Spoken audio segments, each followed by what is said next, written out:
Trabaho ng bata, oh. Dati, wrestling. Kundi ba, pinailaw kanina eh. Ganyan lang yung trabaho niya. Dumug-dumug sa unlan.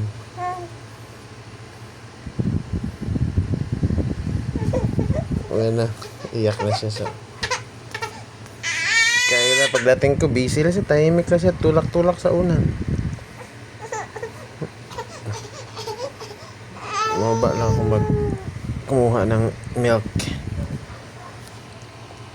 Wrestling na yung unan. Ay, gutom na. Gutom na. Gutom na. Gutom. Konting init pa ako.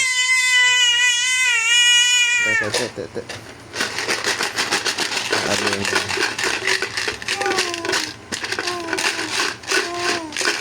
Happy na yun kapag narinig niya.